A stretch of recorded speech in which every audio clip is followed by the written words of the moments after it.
Chez nous, s'il y a quelque chose qui est toujours populaire, c'est les tacos. Si je dis aux enfants, on mange des tacos pour souper, j'ai un yeah! Si je dis aux enfants, on mange des tacos végé pour souper, j'ai un. Alors aujourd'hui, je vous présente mes tacos végé bluffants. Êtes-vous prêts? Si vous arrivez par hasard sur la chaîne, bienvenue chez nous. On a plus de 350 vidéos. Bienvenue aux nouveaux abonnés. On a une belle grande famille. Plus on est de gourmands, mieux on mange, plus on s'amuse à la table. Cette vidéo est présentée en collaboration avec IGA et j'en suis très fière parce que IGA m'a mise au défi de créer une recette végétarienne qui plairait à toute la famille. Et c'est là que moi je me suis dit, des tacos ça plaît tout le temps, mais j'ai vraiment de la misère à passer des tacos de légumes. Vous pouvez aller voir ma recette de tacos de chou-fleur, c'est tellement bon, c'est même vegan. Moi j'en raffole, je pourrais manger ça une fois par semaine. Les enfants, c'est une autre histoire. Alors comment je fais pour faire un mélange à tacos qui rappelle la viande mais qui a zéro viande dedans? Là, je dois vous dire qu'évidemment, il existe des mélanges de protéines de soya ou de mélanges de fausses viandes, toutes prêtes à l'épicerie. Si vous allez chez votre IGA, vous allez voir, il y a une grande section. Mais bon, moi, évidemment, je prends de savoir-faire soi-même, puis je n'étais pas pour vous faire une recette en disant, ben, tu utilises le petit paquet, puis tu le mets dans l'autre paquet, puis tu le mets ensemble, puis voilà ta recette. On va faire un petit effort. Ce que j'ai décidé de faire pour ma viande à tacos, c'est de combiner du tofu avec des haricots noirs et des betteraves. Oui, oui! Puis là, ici, c'est des betteraves, vous allez dire, elles sont blanches, les betteraves, t'es sûre que c'est pas des panais, fille? Non, non, c'est des tchogia. Les tchogia, c'est des betteraves qu'on voit vraiment les lignes à l'intérieur. C'est super beau pour les salades, vous devriez en acheter.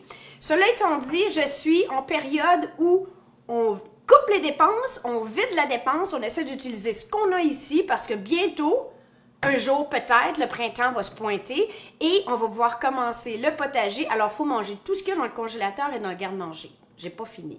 Autre ingrédient magique, de la levure en flocons. Ça se vend dans la section des produits bio et naturels de l'épicerie, donc IGA, il n'y a pas de problème, ça se trouve. Il faut faire attention, c'est pas de la levure là, pour faire le pain, c'est vraiment de la levure en flocons. Des fois, ils l'appellent la levure Red Star. Et j'ai 2 cuillères à table de sauce tamari et un sachet d'assaisonnement à tacos. Si vous n'avez pas des sachets d'assaisonnement à tacos chez vous, ou si vous préférez le faire tout naturel, sur le blog, vous irez voir le lien et dans la description en dessous, j'ai ma recette d'épices à tacos préférée. C'est un peu plus compliqué, il y a beaucoup d'ingrédients, donc je l'ai mis seulement sur le blog.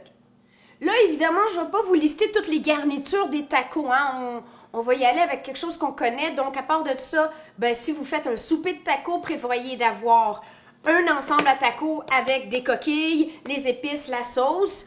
Vous pourriez aussi, je vais vous montrer une astuce qu'on a, avoir des tortillas de farine molle. Vous allez voir, on pimpe nos tacos, quelque chose de rare aujourd'hui. Du fromage, des tomates. Moi, je fais une petite salsa, un pico de gallo. La recette est ici, donc je vais juste la voir pour la garniture à la fin. Coriandre, tomate, oignon, lime, sel. Jalapeno, si vous aimez le piquant. Première étape, je vais venir râper ou hacher finement mes betteraves. Là, moi, je vais utiliser mon robot.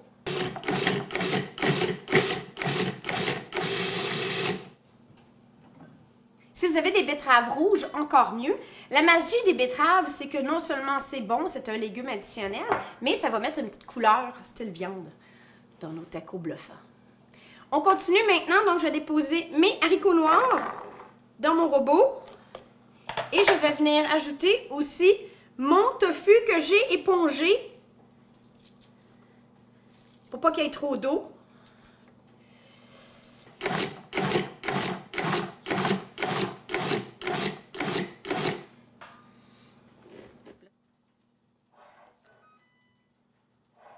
Un filet d'huile d'olive.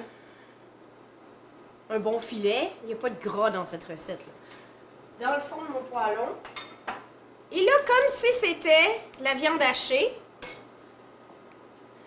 je vais venir simplement déposer tous mes ingrédients accrus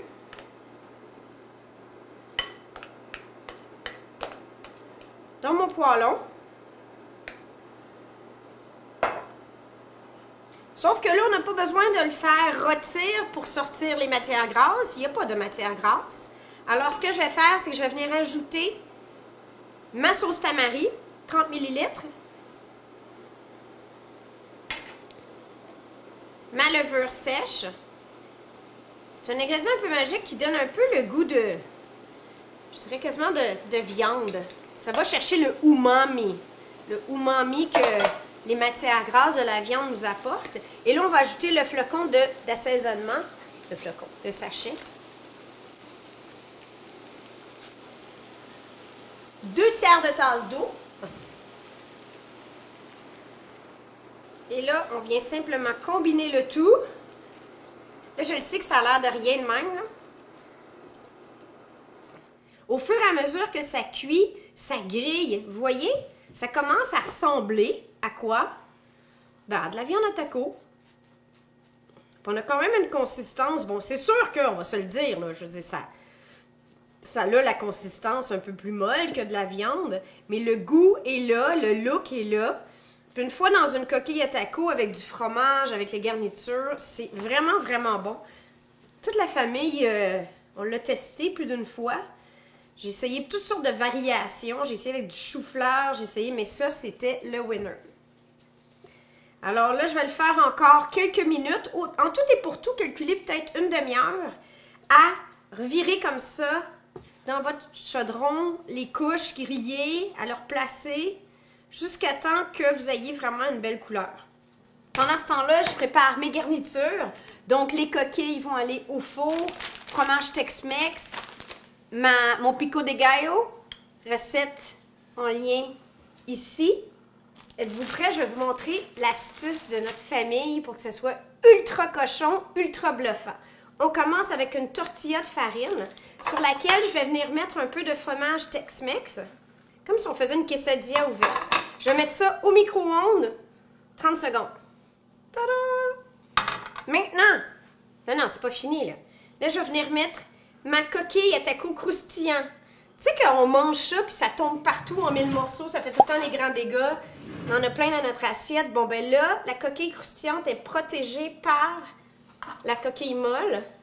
Pas la coquille, mais par la tortilla molle. Et là, je vais venir garnir de ma viande à taco, de ma garniture à taco végé bluffant. Ma petite laitue. Salsa pico de gallo, ça pourrait être la sauce à taco, évidemment, c'est selon vos goûts, des tomates hachées tout simplement. Bon, moi je suis fan de sauce épicée, alors sauce épicée, puis là, on le ferme. Drop de chalupa! Ah non, sérieux là, êtes-vous jaloux? Ok, j'ai tellement faim en plus. Bon, ben là, il n'y a pas de façon vraiment élégante de manger des tacos, alors on y va, hein?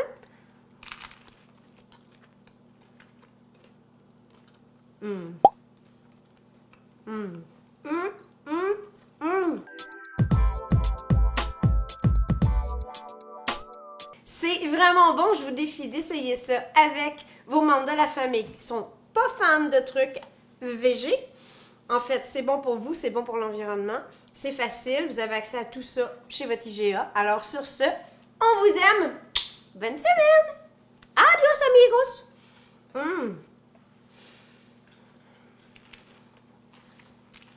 amigos!